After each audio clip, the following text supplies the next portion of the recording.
अफगानिस्तान ने एक कमाल कर दिया। अब पेट में दर्द हो गया पाकिस्तान के। वो कहते हैं ना पाकिस्तान वाले, मुस्लिम में आप भी मुस्लिम, हम भी मुस्लिम, भाई भाई, मुस्लिम मुस्लिम भाई भाई, एक ही बरादरी के हैं।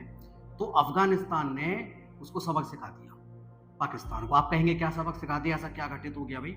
तो वो भी आपको भी बताएंगे। कमबैक करना है। अफगान तालिबान ने $35 मिलियन की इन्वेस्टमेंट का ऐलान किया चाबहार पोर्ट पर। आपको बताते चले कि चाबहार पोर्ट वो पोर्ट है जिसका इंडिया और ईरान ने मिलकर जो है इसके ऊपर काम किया है। भारत तो इस इकोनॉमिकली बड़ी ज़बरदस्त तरक्की कर रहा है ना जी। 3.5 ट्रिलियन की इकोनॉमी है। और आज जो है अफगान तालिबान इंडिया के साथ ट्रेड करने के लिए चाबहार पोर्ट को यूज करेंगे। उन्होंने किसी भी पाकिस्तानी पोर्ट को यूज नहीं किया। फिर वो लोग थैंक यू क्यों बोल रहे हैं भारत का? कोई जरूरी जरूरत कोई नहीं। अच्छा, सबक क्या सिखाया है वो आपको अभी एक एक पॉइंट हम बताएंगे। क्या आजकल चल रहा है, 2-3 बातें हमारी मिक्स रहेंगे। नमस्कार, मैं नीरज कुमार, स्वागत है आपका हमारे चैनल सरमौर न्यूज टुडे पर। और देखिए क्या क्या पॉइंट है। पॉइंट क्या है, देखिए आपने सुना होगा चाबहार बंदरगाह कहाँ है? ईरान में। चाबहार बंदरगाह ईरान में है। और यहाँ पर क्या है, अफगानिस्तान ने इस प्रोजेक्ट में शामिल होने के लिए हाँ कर दी। और इस प्रोजेक्ट में कौन कौन से देश हो गए? चाबहार बंदरगाह ईरान में, ईरान इस प्रोजेक्ट में शामिल हो गया, अफगानिस्तान इसमें शामिल हो गया, भारत इसको लॉन्च कर रहा है। इस प्रोजेक्ट भारत ने इसको लिया है कॉन्ट्रैक्ट पर, इस बंदरगाह। अब तीनों देश इस पे काम करेंगे। तो आप ये सोच रहे होंगे कि इसमें हमें क्या फ़ायदा है, भारत को क्या फ़ायदा है। देखिए आपको मैं पूरी बात बताता हूँ। बात क्या है, दरअसल जो हमारा अफगानिस्तान को माल जाता था, विशेषकर गेहूं जाता था, कई सामान जाते थे, मेडिसिन वगैरह जाती थी, पहले बाघा बॉर्डर से जाते थे। अब बाघा बॉर्डर से पहुंचाया जाता था पाकिस्तान के थ्रू अफगानिस्तान के अंदर। अब होता क्या है, अब इन्होंने आंख दिखाना स्टार्ट कर दिया पाकिस्तानियों ने। ये क्या करते थे, उन ट्रकों को चेक करते थे क्या सामान जा रहा है। अब भारत को बहुत समस्या आई। अब भारत ने ये चाबहार बंदरगाह इसको लिया ईरान से। अब यहाँ के माध्यम से आप देखिए, चाबहार बंदरगाह के माध्यम से गेहूं कहाँ पहुंचाया जाता है? अफगानिस्तान। वहां अफगानिस्तान पहुंचाया जाता है। और जितनी भी सप्लाई होती है अब हम इसके माध्यम से करेंगे। एक दूसरा फायदा हो रहा है आपको मैं बताऊं, चाबहार बंदरगाह से हमारी कनेक्टिविटी मध्य एशिया को हो जाएगी, क्योंकि हम मध्य एशिया से जुड़े हुए नहीं है जमीन के माध्यम से। क्योंकि मध्य एशिया की जो पोजीशन है, जो आपका जोग्राफिकल जो कंडीशन है, वो थोड़ी अलग है। तो हम चाबहार बंदरगाह के माध्यम से ईरान से होते हुए मध्य एशिया से कनेक्टिविटी बनाएंगे। और ये आपके अफगानिस्तान से भी कनेक्टिविटी हमारी बन जाएगी। बन चुकी है, वो सारा काम हो चुका है। जितनी भी हमारी मेडिसिन है, जितनी भी हमें फैसिलिटी देनी है, जो भी अफगानिस्तान को देना, चाबहार बंदरगाह से जाते हैं। पेट में दर्द पाकिस्तान को हो गया कि ये मुसलमान हैं, ये जाके हिंदू में जाके मिलते हैं। तो इससे क्या है, जब आपको पता है जब क्रिकेट हुआ था, वर्ल्ड कप क्रिकेट चल रहा था, तो ये इरफान पठान और अफगानिस्तान के कैप्टन थे क्रिकेट टीम के, वो आपस में डांस कर रहे थे जब इनके पेट में दर्द हुआ था। अब जैसे ही परसों ये अफगानिस्तान इस प्रोजेक्ट में शामिल हुआ है, तब से इनके फिर में पेट में दर्द हो गया है। क्योंकि अफगानिस्तान ने ना तो चीन की बात सुनी, ना पाकिस्तान की बात सुनी। उसने कहा इस प्रोजेक्ट में हम शामिल हों, क्योंकि ये अफगानिस्तानी ना मूल रूप से आप देखें ये पाकियों से चिढ़ते हैं और भारत को तो बहुत प्यार करते हैं। तो चाबहार बंदरगाह के माध्यम से हम अब अफगानिस्तान के साथ कनेक्टिविटी बना चुके हैं। जो भी हमें सामान देना हो जाए। शुरू में क्या था, दरअसल ये जो पाकी है ना, ये भारत से इतना चिढ़ते कि किसी भी हद तक गिरने को तैयार है। तो पता है, अगर थोड़ा सा पीछे जाएं तो क्या है, जब वहाँ तालिबान सरकार आई थी, तो तालिबान सरकार लाने में वहाँ पर किसकी भूमिका थी? जो पाकिस्तान के प्रधानमंत्री थे ना, इमरान खान ने क्या कहा था कि गुड तालिबान, इस तालिबान को हम लेकर आए अफगानिस्तान में। और इनका उद्देश्य क्या था पता है आपको? पाकिस्तान का उद्देश्य था, इमरान खान का जो उद्देश्य था, मूल उद्देश्य वो क्या था कि जो अफगानिस्तान के तालिबानी हैं, इनके माध्यम से हम कश्मीर में आतंकी भिजवाएंगे और कश्मीर को तबाह करवा देंगे। ऐसा हुआ नहीं, क्योंकि हमारी जो सहायता है अफगानिस्तान को, वहाँ संसद बनवाना, वहाँ सड़कें बनवाना, उनको गेहूँ भेजना, उनको सारी सप्लाई करना, मेडिसिन की सप्लाई करना, सारी सुविधाएं देना, क्या कोई भूल सकता है? कोई कितना भी कट्टर क्यों ना हो, क्यों भूलेगा? तो वो भारत के साथ ऐसा कुछ नहीं हुआ। अब ये पाकिस्तान वाले तभी से परेशान है, यार हमने इनको रेडी किया, तालिबानियों को हम इनको लेकर के आए, हमने इनकी मदद की, अमेरिका के खिलाफ हमने मदद की, फिर भी ये किसके साथ जा रहे हैं? ये भारत के साथ जा रहे हैं, हिंदुस्तान के साथ जा रहे हैं। वो तो भैया जाएंगे, जो मदद करता है, जो पैसे फेंकता है, वही होता है। आजकल दुनिया में चाहिए क्या? तालिबानों को चाहिए क्या? डॉलर हम दे रहे हैं। उन्हें चाहिए क्या? मेडिसिन हम दे रहे हैं। उन्हें चाहिए क्या? गेहूं हम दे रहे हैं उन्हें। सारी चीज हम दे रहे हैं, तुम्हारी क्यों सुनेंगे भाई? तुम तो भूखे हो, तुम तो खुद कटोरे लेके घूमते हो, पाकिस्तान तो खुद कटोरे लेके घूमते हो। तुम्हें कौन देने बैठा है? तुम्हें क्या देगा कोई? समस्या बहुत ज़्यादा है दुनिया के सामने, तुम्हें कब तक कोई देगा? तुम्हारा 103 लाख करोड़ रुपए तुम्हारे ऊपर कर्ज है, जो तुम्हारी कुल जीडीपी का लगभग 46% है। तो तुम तो अपना कर्ज निपटाने में रह जाओगे। तुम्हें कर्ज के लिए भी कर्ज चाहिए, कर्ज चुकाना है, फिर से कर्ज चाहिए। अब आपको जून तक 46,000 करोड़ से ज़्यादा का कर्ज आपको फिर से चुकाना है। तो ये तो आपकी समस्या अफगानी भी जानते हैं, उनकी करेंसी तुम्हारी करेंसी से आज भी महंगी है। कहाँ? अफगानिस्तानी करेंसी आपकी करेंसी से आज भी महंगी है। आपका देख लीजिए करेंसी, आपका डॉलर 350 रुपये, 350 रुपये पाकिस्तानी रुपये में डॉलर मिलता है। आज उनका अभी भी उनका 88-89 ये लगभग इसमें है। दूसरी चीज़ मैं बताता हूँ इसी के साथ, ये तो हो गई इनकी अफगानियों की और पाकिस्तानियों की बात। एक पाकिस्तानियों ने एक अड़ंगा और लगाया यूएनओ। आप अगर इंटरनेशनल न्यूज़ देखते हो, रुचिरा काम्बोज यूएनओ में स्थायी मेंबर है, आपको पता होगा, भारत की तरफ से। उन्होंने अभी एक प्रस्ताव पेश किया था कि अभी 80वां जो दिवस मनाया जाएगा यूएनओ का, यूएनएससी का, यूनाइटेड नेशन आपका उसको मनाएगा। तो उसमें क्या है, जो सुरक्षा परिषद है उसमें भारत सरकार ये चाहता है कि उसमें विस्तार होना चाहिए। ये सही भी है, विस्तार होना चाहिए, क्योंकि स्थायी सदस्य देश कितने हैं? केवल 5 स्थायी सदस्य देश केवल सुरक्षा परिषद में 5 हैं। और मजे की बात यह है कि अफ्रीका एक कितना बड़ा महाद्वीप है जिसमें 55 देश हैं। अफ्रीका महाद्वीप में कितने देश हैं? 55 देश हैं। एक भी परमानेंट मेंबर सुरक्षा परिषद में नहीं है पूरे अफ्रीका महाद्वीप से। लैटिन अमेरिका महाद्वीप से एक देश नहीं है।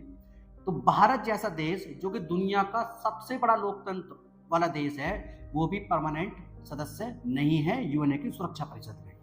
ठीक है, तो भारत की डिमांड है, भारत ने कहा है 4G कंट्रीज है। 4G कंट्रीज में आपको बता देता हूँ कौन कौन है। आपका ब्राजील हो गया, जापान, जर्मनी और भारत। ये 4G कंट्रीज ये डिमांड कर रहे हैं कि ये जो सुरक्षा परिषद के स्थायी सदस्य देश हैं, इनकी संख्या बढ़ाई जाए। वर्तमान में कौन कौन देश है? वो 5। आपका अमेरिका हो गया, आपका ब्रिटेन हो गया, फ्रांस हो गया, रूस हो गया, चीन हो गया। ठीक है, भारत जैसे ही परमानेंट मेंबर बनना चाहता है तो चीन और पाकिस्तान तुरंत उसमें रोड़ा अटका देते हैं। भाई ये नहीं बनना चाहिए। पाकिस्तान ने अभी क्या दिया बयान कि भाई ये अगर आप भारत को बनाएंगे तो जो परेशानियां हैं, जो दिक्कतें हैं वो बढ़ जाएंगी। क्या दिक्कतें बढ़ेंगी? अगर भारत परमानेंट मेंबर बन जाता है यूएन के अंदर तो क्या दिक्कतें बढ़ेंगी? कोई भी दिक्कत नहीं बढ़ने वाली, लेकिन जिनके पेट में दर्द होता है। बस ये इंडिया कहीं भी आगे बढ़े ना, ये हम क्यों ना बढ़े? तुम भीख मांगते हो, हम 5वीं अर्थव्यवस्था है दुनिया में।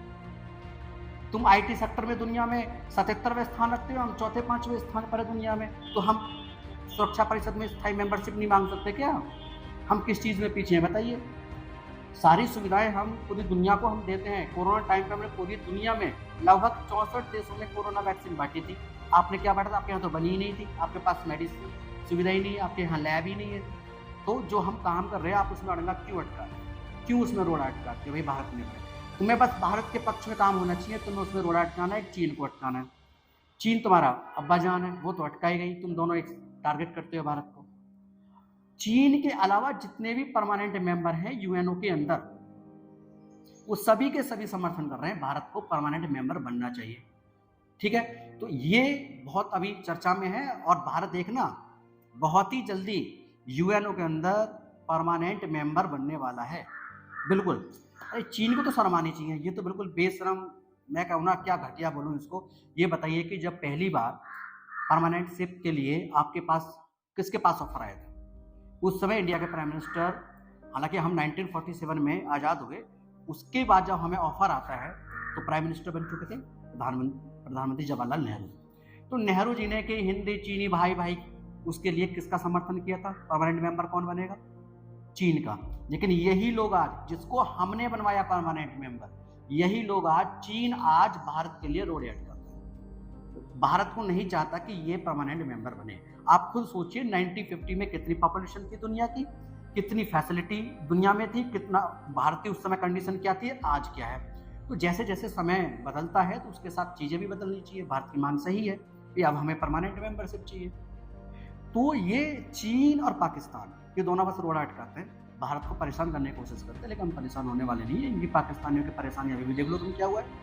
6400 करोड़ रुपए का जैसे ही प्रोजेक्ट लॉन्च किया गया है कश्मीर के अंदर, मोदी के द्वारा सारे के सारे कूद पड़े कि तुमने कश्मीर में ऐसा क्यों कर दिया, कश्मीर में तो जुल्म हो रहे हैं। पर कहाँ जुल्म हो रहे हैं। अगर जुल्म होते हम 6400 करोड़ रुपये वहाँ खर्च करते, वहाँ का इंफ्रास्ट्रक्चर देखिए, वहाँ की रोड देखिए, वहाँ मेडिकल सुविधा देखिए, वहाँ यूनिवर्सिटी देखिए।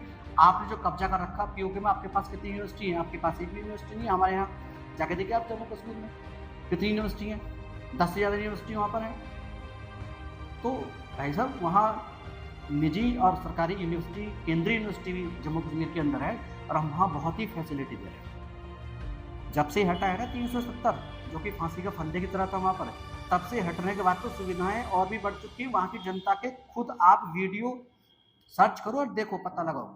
उनके जंगलात को देखें और हमारे जंगलात को देखें। वहाँ पे आवाम को 10 रुपए किलो चावल मिल रहे हैं। कहाँ पे? उस पार। अच्छा, तो इधर हमें और बिजली कितने रुपए यूनिट वहाँ मिल तो रही है? मेरे ख्याल से 10 रुपए या 12 रुपए है। इधर हमें 75 बिजली भी हमारी। ये जो लोग भूखे मारे हैं, अभी 300 रुपए किलो प्याज मंडी में बिक रहा है। और आटा? आटा भी बहुत महंगा कर दिया, वो मिल ही नहीं रहा। किधर से यार, वो मिल ही नहीं रहा, किसी को भी नहीं है। सरकारी आटा नहीं मिल रहा है, तो फिर ये जन्नत कैसे रहे? क्या बोल रही है वहाँ की जनता? फिर बाद में आप ये कहते हैं वो किराए के लोग हैं जो बुलवाए गए थे वहाँ पर। फिर आपको कैसे, आप खुद झूठे हैं तो आप सोचते हैं कि दुनिया झूठ बोलती है। ऐसा नहीं है।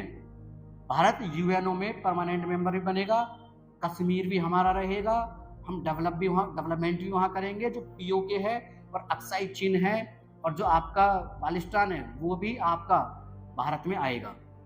ना तो उसे चीन रोकेगा आपका बाजार, ना पाकिस्तान, आप तुम खुद उसको रोक पाओगे। कुछ मिलने वाला नहीं है आपको वहाँ से। और ये जितनी भी योजना परियोजना जितनी भी चल रही है ना, वो सब हम अपने जनता के हित के लिए काम कर रहे हैं। यहाँ कोई भी समस्या नहीं है। लेकिन अगर आप रोड़ा अटकाएंगे तो इसका भी सबक आपको सिखा दिया जाएगा, जैसे आपको पिछले 4 युद्धों में सिखाया गया। 1947 से लेकर 1999 तक 4 बार आपको हम हरा चुके हैं। वो बात अलग है कि आप अपने यहाँ कोर्स में किताबों में लिखवाते हैं कि पाकिस्तान जीता, इतने तो फ्रॉड हुआ। आप अगर अपनी बुक्स को देखो जो आपके स्कूलों में चलती हैं, वहाँ आप ये लिखवाते हैं कि 1971 भी हम जीते, ठीक है जी, 1965 भी हम जीते, 99 भी हम जीते, 47 भी हम जीते, एक भी नहीं जीते। आप अपनी जनता को इतना तो झूठ पढ़ाते हैं। शर्म आनी चाहिए आपको, इतना झूठ नहीं पढ़ाना चाहिए। आप लोग फर्री बात करते हैं और वहाँ जो आपके यहाँ माइनॉरिटीज़ हैं, अल्पसंख्यक हैं, आप उनको क्या दे रहे हैं? अभी मैंने सुना है, मैं अभी देख रहा था कि एक लड़का है 22 साल का, उसने आपके यहाँ मोहम्मद साहब की अल्लाह की बुराई कर दी तो उसको फांसी की सजा दी अदालत। इस निंदा कानून कहते हैं। बताइए क्या कानून है? आदमी को बोलने की तक की भी आज़ादी नहीं है, स्वतंत्रता की भी आज़ादी नहीं है कि बोल रहे, कम से राइट टू फ्रीडम तो होना चाहिए। हमारे यहाँ ऐसी चीज़ नहीं होती, इस निंदा ये सब तो किसी को फांसी पे लटका दो। ये थोड़ा बहुत कभी कभी हो जाती है मिस्टेक, इतनी बड़ी पॉपुलेशन है, लेकिन इस तरीके की चीज़ें नहीं होती हैं। आपके यहाँ इस निंदा कानून के तहत न जाने कितने लोगों को फांसी दे दी गई, कितने लोग जनता के द्वारा पीट कर मार दिए गए। 19% जो माइनॉरिटीज़ थी 1948 के अंदर, उसके बाद से लेकर अब तक आपके यहाँ कितना रह गया? 19% से 1.9% रह गए। कहाँ गए सारे लोग? है आपके पास जवाब? नहीं है ना, आप दे नहीं सकते जवाब। 19% वहाँ अल्पसंख्यक थे, हिंदू ईसाई, ये सब कहाँ गए? आज वहाँ पर 1.9% है। कहीं ना कहीं ने तो आपने इनको खपा दिया, या तो मुसलमान बना दिया या मार दिया। हमारे यहाँ ऐसा नहीं होता, हम प्रोग्रेस वाली काम करते हैं। यहाँ प्रोग्रेस होता है साइंटिफिक। देखो हम कितने आगे, तुम्हारे यहाँ कितना साइंस है। स्पार्क करके आपका है एक, जैसा हमारे यहाँ इसरो है इंडिया में, ऐसे आपके यहाँ है स्पार्क करके है। तो उसका आज तक का रिसर्च बताओ कितना किया? बस पाकिस्तानी माल खरीदा, चीन से खरीदा, पाकिस्तान में खपा दिया, कुछ नहीं हुआ। आपके यहाँ ना तो कोई मिसाइल, ना कोई टेक्नोलॉजी, ना कोई लैबोरेटरी, कुछ नहीं है। तो आप खुद जाने अपने, देखिए आपका तो काम होने वाला है। आप तो बस जा रहे हैं गर्त में, 21वीं सदी में गर्त में जा रहे हैं। दुनिया आगे बढ़ रही है, आप गर्त में जा रहे हैं। ऐसे ही जाते रहेंगे अगर तुम भारत से चिढ़ते रहोगे।